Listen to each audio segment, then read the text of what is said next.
Oi, gente, eu sou a Ju, do Clube do Meio-Dia. Um feliz 2026 para todos nós. Espero que vocês tenham passado bem a virada, independente de aonde e com quem vocês tenham escolhido passar. E hoje, então, eu vim trazer um vídeo sobre o que eu cumpri da minha meta de leitura de 2025, o que que eu li, como que foi esse ano. E aí, um breve aviso paroquial, que eu vou gravar com a câmera frontal dessa vez, que vai ser um pouco mais fácil pra mim. Então a qualidade vai estar um pouquinho mais baixa, mas eu espero que vocês fiquem aqui comigo mesmo assim. Bom, gente, então indo direto pro vídeo, começar com o número de livros, né, que eu li esse ano. Eu tinha me proposto um objetivo de ler um livro por mês, então eu li 12 livros, né, no ano.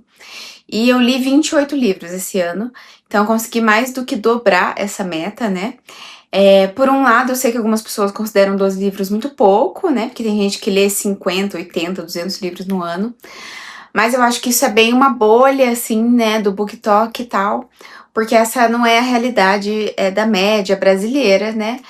E pra mim o que mais importava era a minha expectativa, a minha média. Já fazia alguns anos que eu não chegava, né, a ler um livro por mês. Alguns anos ali durante a faculdade eu li muito pouco, li talvez 1, 2 livros no ano, alguns anos eu li um pouco mais. Durante a residência, eu acho que no primeiro ano eu li talvez 5 livros, não tenho certeza. E em 2024 eu li 6. E aí esse ano, né, que eu terminei a residência, voltei pra minha cidade. 2025 pra mim foi um ano muito confuso, assim, um ano de muitas incertezas, mudanças constantes, um ano bem instável, sabe? Mas eu consegui ser muito constante e muito feliz nas minhas leituras, isso foi muito importante pra mim. Eu também consegui manter bastante a constância aqui, né, tanto no canal quanto no Insta, que é algo que eu tenho gostado muito de fazer. A gente cresceu um pouquinho, bem pouquinho, mas eu tô muito feliz que tenha chegado pessoas organicamente, porque antes eu falava meio sozinha, depois falava só pros meus amigos, e depois foi chegando algumas pessoas que realmente estavam interessadas, assim, né. Então eu tô muito satisfeita, de forma geral, com o número de livros que eu li, com o que eu li e com como foi esse ano pra mim, né, trazendo um pouquinho das minhas experiências com as leituras aqui pro YouTube e também, né, para as outras redes. E antes de entrar em todos os livros que eu li, eu quero falar sobre a meta que eu fiz. No início de 2025 eu gravei um vídeo que tá postado aqui, organizando a minha estante, então quando eu voltei pra casa eu organizei a minha estante, e selecionando alguns livros que eu gostaria de ler esse ano. Eu já tinha a ideia de que eu não ia conseguir, talvez, bater essa meta. Se eu tivesse lido só eles, eu teria conseguido sim, pelo meu ritmo de leitura. Mas eu me permiti uma liberdade, né, de escolha, mas mesmo assim eu acho que eu consegui ler vários livros. Então eles estão aqui atrás de mim, são. Tá dando pra ver? Então, de quadrinhos tinha 1, 2, 3, 4, 5, 6, 7. 7 quadrinhos que eu tinha colocado nessa meta de 2025 e eu li 4. Então, eu li a trilogia de Bone, do Jeff Smith, que eu não lembro se eu falei sobre ela aqui no canal, mas eu tenho um post lá no Insta, eu acho que eu falei sobre ela sim. Eu já tinha lido a primeira, uns anos atrás, e não tinha terminado. Eu gostei muito, mas o primeiro volume, ele é perfeito, assim, o primeiro volume, ele é realmente o que faz valer pra mim a trilogia, sabe? A segunda é legal, o terceiro eu achei uma grande salada, uma grande bagunça, mas vale a pena ler inteiro pra você ter o fechamento da história, né? Então foi uma experiência legal e bem leve, Bonnie é uma leitura bem leve. E eu li Cães, da Kyung-Suk Gendry-Kim, que eu acho que eu também conversei sobre essa HQ num vídeo que eu falo sobre alguns dos livros que eu li, né? Não fiz um vídeo dedicado. Eu já tinha lido A Espera dela. E eu também tenho, o que talvez seja o mais famoso dela, que é Grama. Grama é um pouco mais pesado, né? Um pouco mais denso. Cães vai falar, assim, de algumas coisas um pouquinho mais pesadas, mas é uma HQ bem mais tranquila. Então ficou aí Grama. Ficou também Mamãe Está com Câncer, que é uma HQ que há muitos anos eu me proponho ler em outubro. E eu acabo esquecendo mesmo, não é que eu não quero ler, eu acabei realmente deixando de lado. E Watchmen, que é uma HQ que meu irmão sempre fala pra eu ler. E aí eu trouxe vocês mais pertinho aqui pra gente olhar a maior parte dos livros, né, que eram os romances que estavam aqui na minha meta de 2025. Tinha 17 livros aqui na minha meta, né, pra 2025. E desses 17, eu li Laços de Família, da Clarice Lispector, que foi, acho que o primeiro que eu li esse ano da meta. Reli Dom Casmurro, que era um livro que eu tinha lido ali com uns 15, 16 anos. Fiz um vídeo completo sobre ele aqui no canal, tem uns 40 minutos. A Revolução dos Bichos, do George Orwell, tava comigo aqui há um tempo. Eu comprei naquela época que as obras dele entraram em domínio público. E saiu várias edições, eu comprei em 1984 e a Revolução dos Bichos nessas edições da Antofágica. Já tinha lido 1984 e daí esse ano eu li a Revolução dos Bichos. Li Quarto de Despejo, da Carolina Maria de Jesus. Esse é um livro que estava há pouco tempo aqui na minha estante, mas que eu queria muito ler. Também tem vídeo sobre ele no canal, junto com outras leituras. E Frankenstein, da Mary Shelley, que foi uma leitura que eu fiz também um vídeo mais extenso, assim, que alugou um grande espaço na minha cabeça enquanto eu tava fazendo essa leitura, um tempo depois. Foi uma leitura muito prazerosa. Então, assim, eu li poucos, né, do que eu tinha colocado na minha lista, mas foram leituras muito felizes, assim. Eu gostei muito de todos eles, tanto das HQs quanto dos livros, né, dos romances. Quarto de Despejo não é bem um romance, né? Então, dos 21 que eu tinha na minha lista, eu li 5, 9, 10. Li 10. Li mais ou menos a metade, né? Bom, gente, então vamos lá para os 28 livros que eu li esse ano. Eu usei o Scoob esse ano para me organizar, que é o aplicativo que eu uso há muitos anos. Sempre fui muito defensora do Scoob porque é um aplicativo nacional que você conseguia escolher a edição facilmente. Ele é interativo, você consegue ver o que os seus amigos estão lendo e tal. Tinha opção de troca, tinha sorteio. Então, assim, eu achava ele muito completo. Você conseguia entrar em desafio, fazer TBR. Você conseguia usar ele tanto de forma muito simples quanto muito completa. E dividi muito bem, assim, né, os livros pelos anos, tinha retrospectiva. Sempre fui muito defensora do Scooby, só que esse ano eles vacilaram muito, desde, eu acho que eles foram comprados pelo Esquilo, não sei exatamente o que aconteceu, mas hoje ele tá associado ao Esquilo, né? E teve muitos problemas esse ano, né? Livros sumindo, travando, a interface do aplicativo demorou muito para ser ajustada.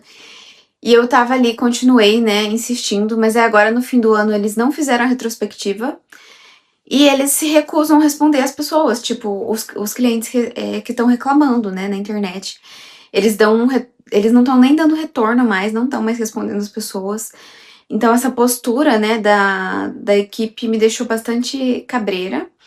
Então, esse ano eu usei, mas ano que vem eu estou pensando em migrar ou pro Bookly, não, pro Bookmore, alguma coisa assim, ou pro Goodreads mesmo, né, que é o antigão, ele é da Amazon, mas eu usei o Storygraph esse ano pra gerar alguns gráficos, achei bem legal, mas achei muito trabalhoso ficar pondo em dois aplicativos, então não vou fazer isso de novo. Então tô com o Scooby aberto aqui pra eu conversar sobre os livros que eu li esse ano. Então o primeiro foi A Redoma de Vidro, que é um livro que eu tinha comprado por R$ 5 no Kindle. Li em inglês mesmo no original, da Sylvia Plath. Foi um livro que eu peguei sem ter a menor ideia sobre o que era. Eu só sabia que era um livro, assim, importante, né, pra literatura americana. Foi muito impactante pra mim. A metáfora, a analogia que ela faz com os figos, né, com a história da figueira, é algo que ficou, né, comigo, assim, o ano inteiro. De vez em quando eu pensava nisso. Foi um livro bem tocante pra mim. Eu queria muito ler os diários da Sylvia Plath e mais pra frente, né, as poesias dela. Esse é um romance fortemente autobiográfico, né? Mas ela era mesmo poeta, né? E eu lembro que eu comecei a ler ele no shopping.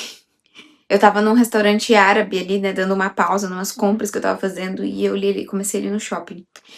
Depois eu li O Velho e o Mar, comecei a ler ele na praia, eu peguei ele emprestado do meu irmão. Gostei bastante também. Não foi tão impactante pra mim quanto foi pra outras pessoas, né? Eu sei que esse é um livro preferido de muita gente, do Ernest Hemingway. É a única coisa que eu li dele até hoje, livro americano também, né? Eu li bastante livro americano no início do ano. Mas gostei, assim, né? Pra mim, um livro muito sobre humanidade, sobre a resiliência, né, sabe, do espírito humano, assim. Achei uma história muito bonita, gosto muito da relação, né, entre o velho e o menino. Então, foi uma leitura bem boa.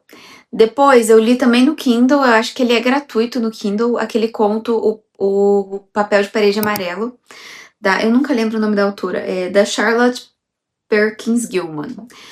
Esse é um conto muito famoso que inspirou até algumas adaptações, né, audiovisuais e tal.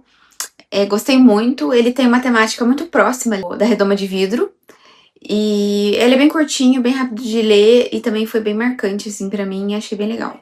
Depois eu tive meio com um hiato ali, tipo, março, abril, foi uma época que eu li bem devagar, eu tava lendo Laços de Família, da Clarice Lispector, que eu tava gostando muito. Eu acho que quase todos os contos, se não todos, eu li 2 vezes pra absorver melhor. Eu estudei sobre os contos, assim, sabe? Fui procurar vídeos no YouTube, fui procurar um pouco, né, alguns textos sobre os contos. Então foi um livro que virou um dos meus favoritos da vida. Eu nunca tinha lido Clarice. Eu sei que ela é uma excelente contista e quero muito ler algum romance dela esse ano também. E eu li ele bem devagar, foi um momento que eu acho que casou, sabe? Porque eu acho que esse não é um livro para ser lido muito rapidamente. Então, é um livro bem fininho, mas que me tomou aí um bom tempo. Eu li outras coisas enquanto estava lendo ele, mas foi um livro muito proveitoso. E agora, no fim do ano, o professor Thomas Juliano, ele fez várias lives, cada uma sobre um conto, e trazendo um pouco da biografia da Clarice, e também uma perspectiva um pouco fora da caixa, assim, fora do óbvio sobre os contos. Foi bem legal, bem proveitoso, e eu gostei muito dos vídeos da Varatatá. Então esses foram os vídeos que eu assisti no YouTube que eu achei que valeram a pena, porque eu achei que tem muito vídeo ruim na internet sobre os contos. Depois eu li A Revolução dos Bichos, do George Orwell. Eu já tinha lido 1984. Eu basicamente estou fazendo uma leitura retrógrada, porque 1984 foi o último, né, que o George Orwell lançou, e A Revolução dos Bichos foi o penúltimo. Foi um livro bem legal, eu li em leitura conjunta com um amigo meu, Ricardo, que sempre tá apoiando aí o canal. Bem facinho de ler, precisei dar ali uma revisadinha na Revolução Russa pra absorver um pouco melhor, né, da história, entender um pouco melhor, porque, assim, enquanto fábula, é um livro muito simples de você entender a mensagem, né, você não precisa de um conhecimento aprofundado sobre o momento histórico, mas se você tem, eu acho que é melhor, né, você entende melhor da onde o autor estava partindo, então foi uma experiência legal. A Antofágica, ela costuma ter um QR Code com aulas em relação à obra, né, sobre a obra, de algum professor especializado na obra desse autor. 1984 e A Revolução dos Bichos tem. Só que eu acho que elas são um pouco desperdiçadas, eu acho que elas são muito superficiais. E aí, como eles... Pitanga está falando. Como eles se propõem, né, a contratar um professor para fazer esse trabalho, eu acho que elas poderiam ser mais bem aproveitadas. Mas foi uma leitura legal, gosto de George Orwell, queria ler algum livro da época jornalística dele, né? Ele tem alguns livros jornalísticos. Em maio eu li O Mistério dos Sete Relógios, da Agatha Christie. Foi uma época assim que eu falei, não, eu preciso de uma coisa mais leve, né? Então fui ler um romance policial, que eu costumo gostar bastante. Esse livro tá emprestado com um amigo meu, não tô com ele aqui, é de um boxzinho que eu tenho de livros da Agatha Christie. Gostei bastante, achei bem divertido. Assim, a Agatha Christie pra mim tem pouco erro. Teve um erro esse ano, mas não costuma ter erro. Eu lembro que eu tava lendo ele no caminho pro restaurante onde a gente comemorou o Dia das Mães, então sei que eu li ele em maio. E agora, em janeiro, vai sair uma adaptação nova da Netflix, chamada Seven Dials Mystery, eu acho, ou só Seven Dials. Tô bem curiosa, parece boa. Agora, indo pro 7º livro que eu li, esse eu peguei emprestado na Casa da Leitura, que tem aqui, a gente tem algumas bibliotecas da prefeitura, né? Li O Manto da Noite, da Carola Saavedra. Foi um livro bem diferentão, assim. Ela chama de ficção onírica, alguma coisa assim. Como que ela chama? Tem o realismo mágico, né, aqui dos autores latinos. Ela chama de realismo onírico. Isso que ela chama. É um livro bem diferente, em que tem uma parte que você tá meio que num sonho na Cordilheira dos Andes, e depois você tá no presente e no passado. É um livro que você meio que não entende. Acho que nem a autora entende, pelo que eu pesquisei. mas foi uma experiência bem legal, assim, eu gostei, um livro diferentão, que te toca dentro, sabe, ele me tocou meio num lugar, assim, como se ele te tocasse num lugar ancestral, porque ele fala um pouco, sabe, da América Latina, algumas coisas desse ir e voltar, né, quando você sai de um lugar e volta. Essa autora, ela nasceu, acho que ela nasceu no Chile, acho que ela nasceu no Chile, eu não tenho certeza, tá? Mas ela nasceu em outro país da América Latina e cresceu no Brasil, e a personagem também tem essa questão aqui. Então tem um pouco disso, né, dessa identidade mista, em que você não é realmente, né, você não se sente em casa em lugar nenhum. Há uma perda ali, né, de quem você é quando você muda a língua.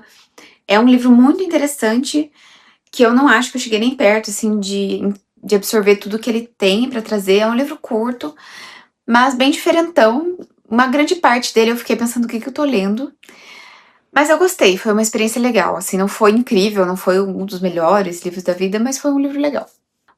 Em oitavo, eu li Loucos por Livros, da Emily Henry, li no Kindle, que é um romance, né? Foi o primeiro livro da Emily Henry que eu li. Eu, na verdade, queria ler Hebe Jimenez, quando eu tinha colocado, né, as minhas metas ali de romances, pra talvez ler em 2025. Vou trazer vocês mais pertinho aqui de mim. Assim tá melhor. Mas eu comecei a ler o primeiro livro dela, eu acho, Só Amigos, alguma coisa assim. E eu não consegui terminar o primeiro capítulo porque eu tava muito irritada com as tropes do cara, tipo, tirando sarro da menina. Ai, porque você é mulher, porque você é baixinha, porque não sei o quê, porque ela tá irritada, mas na verdade ela tá gostando. Eu odiei isso, assim, não consegui curtir. Então eu fui pra Emily Henry e li Loucos por Livros, gostei bastante. Eu sei que Loucos por Livros algumas pessoas amam e outras odeiam. Então eu não sei aí qual que vai ser, né, dos outros livros dela. Eu gostei muito. Eu achei que ele é clichê de outra forma, né, porque ela tenta ali mudar um pouco os clichês, desafiar esses clichês. Os romances, eles sempre têm um pouco da pessoa que é unidimensional, né? Então a pessoa é só workaholic, ou a pessoa é só muito feliz, ou a pessoa é só muito séria e tal. Isso me incomoda um pouco, mas eu entendo porque isso funciona nos romances, né? E eu gostei bastante da protagonista, do protagonista aqui. Tem algumas cenas, né, hot e tal, mas eu acho que são poucas, elas não se estendem. Eu não curto muito cena hot em livro, então pra mim funcionou super bem. Indo para o nono livro, foi mais um romance, Como Arruinar um Casamento, da Alison Spack. Esse, eu queria muito a edição da Tag, que é muito linda, mas eu achei que a editora mandou muito bem nessa edição também. Esse é um livro que eu tava com uma expectativa bem alta. Então, ele deixou um pouquinho a desejar, assim, pra mim. Eu tenho um vlog de leitura dele aqui no canal, mas eu gostei. Foi um livro divertido, eu acho que ele entra em alguns temas interessantes.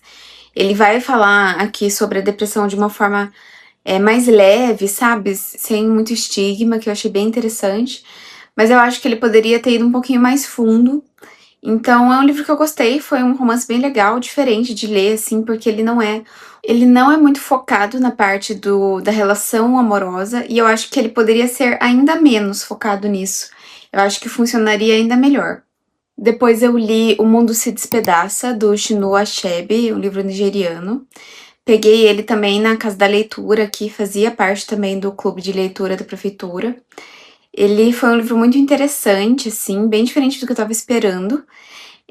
Você acompanha bem o período pré-colonização pelos ingleses na Nigéria, em que ainda existia, né, o modo de vida tradicional ali das tribos. A gente acompanha bem focado no protagonista, que é o Okonkwo, e começa a ter os primeiros, bem lentamente, começa a ter os primeiros sinais de que a colonização está chegando, e esse choque, né, entre as culturas, muito também do choque de que muitas das pessoas que eram de grupos oprimidos acabam preferindo o modo de viver do colonizador, mas existe um preço, né, a ser pago disso a longo prazo.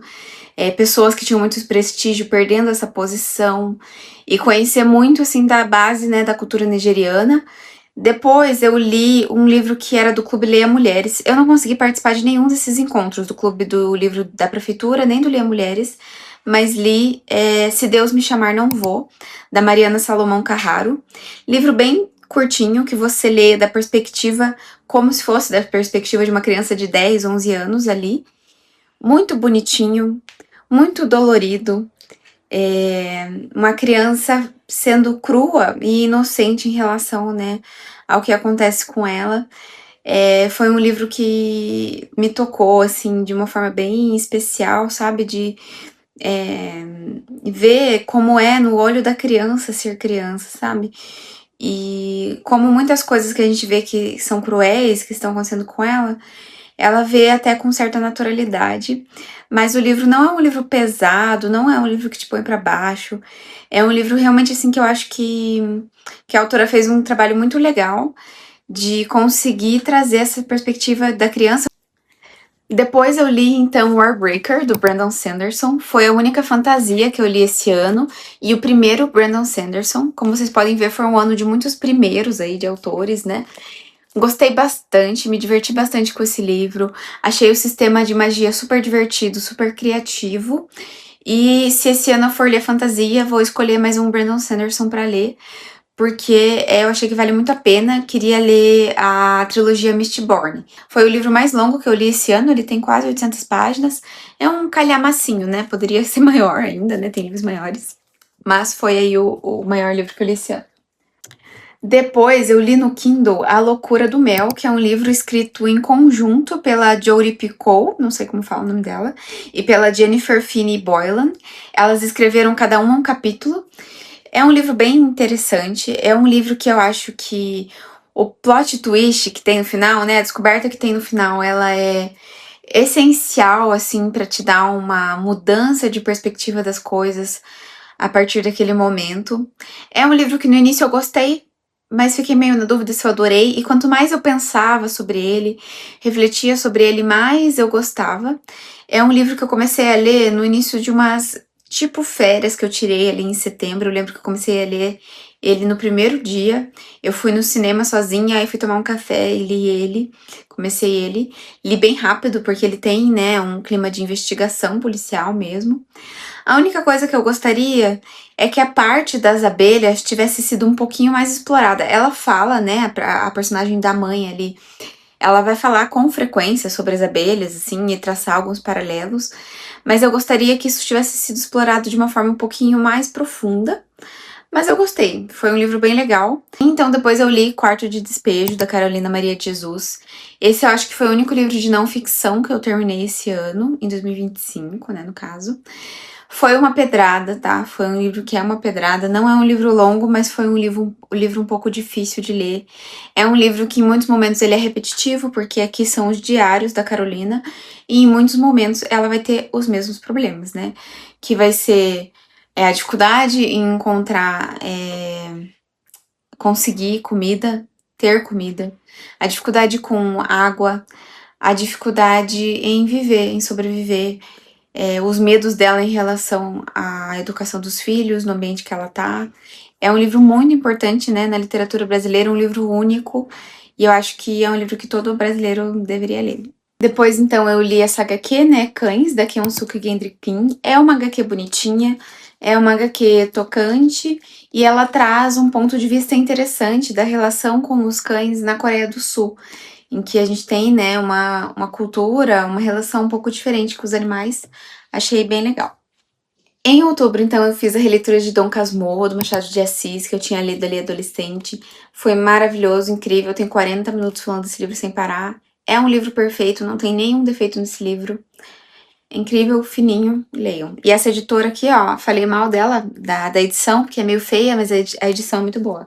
Depois, eu li um livro que eu peguei emprestado com a minha amiga, que foi o Ketsu, o Casas Estranhas, do Ketsu, que é ali uma investigação em relação às plantas baixas da casa.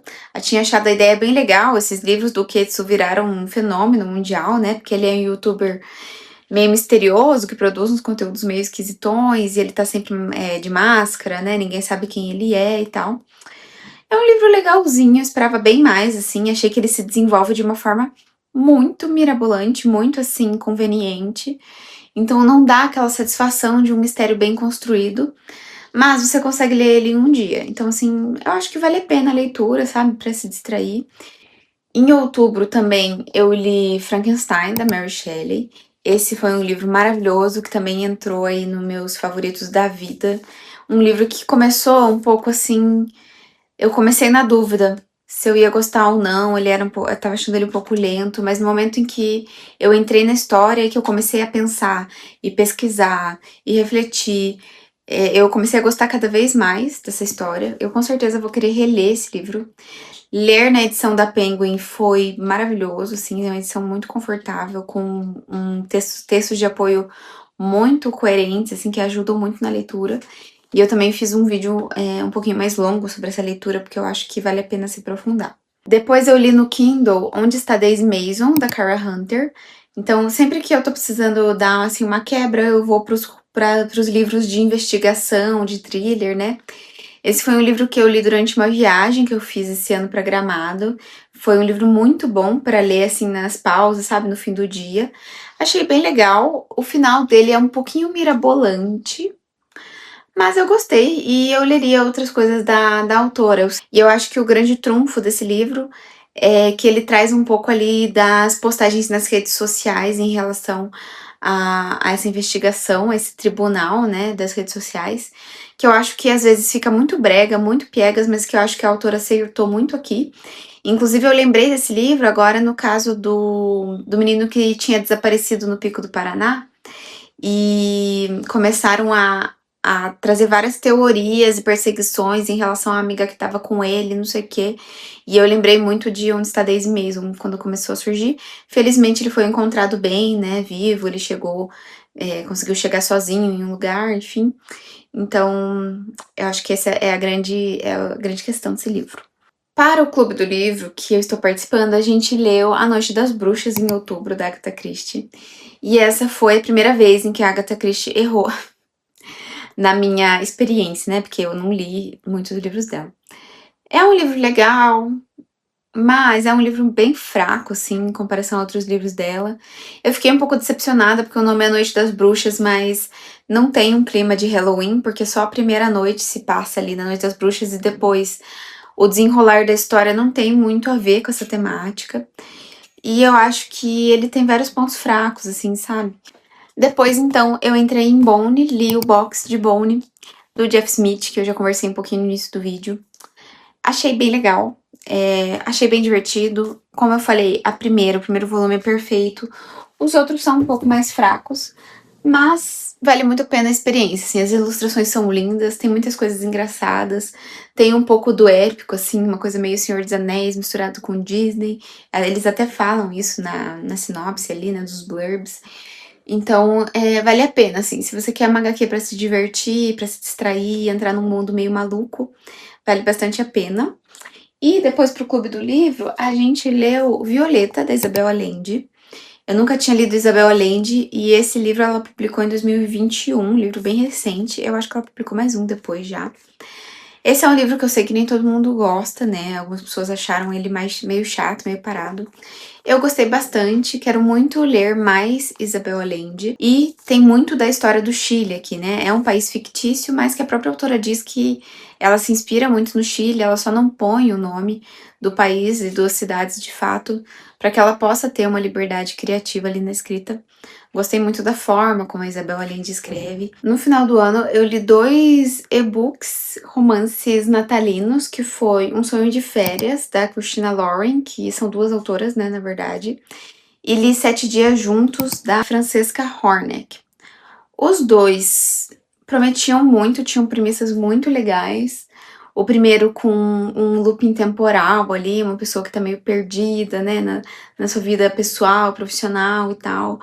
E o segundo de uma família que precisa ficar junto em quarentena por 7 dias e reconstruir essa relação familiar.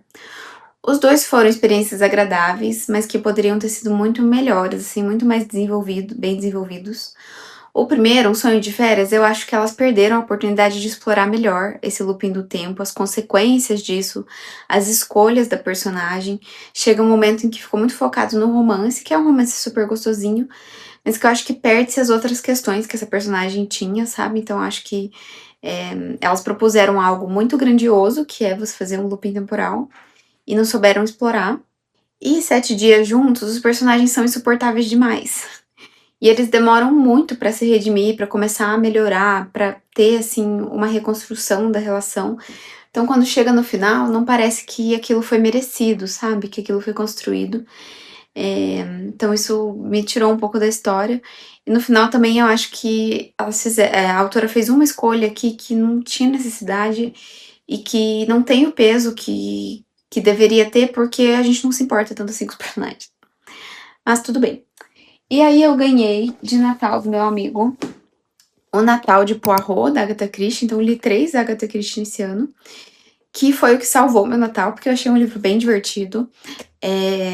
No início eu tava com medo que a história fosse muito parecida com o filme Entre Facas e Segredos, porque a estrutura aqui do início é bem parecida.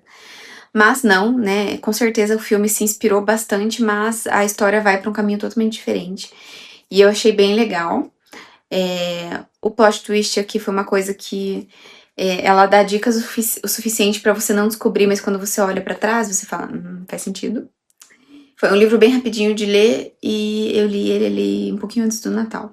E aí, por último, então, eu li A Cabeça do Santo, da Socorro Racioli, que também tava na minha lista. Eu esqueci, é porque eu levei ele, emprestei ele pra uma amiga minha. Mas ele também tava na minha lista desse ano, então eu li mais um da minha meta de 2025.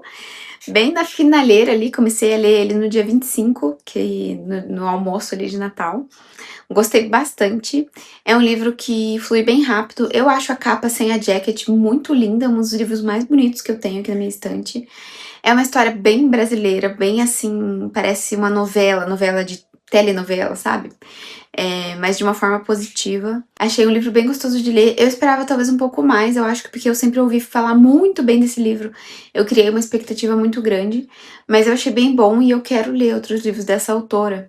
Eu sei que ela tem o Oração para Desaparecer, né? Então, gostaria de ler. Gente, ajuda a edição aqui, porque eu esqueci de trazer as estatísticas, mais ou menos, das minhas leituras, que é algo que eu acho sempre legal de analisar no fim do ano para ver, né, qual país tô lendo mais, né, que tipo de autor tô lendo mais e tal.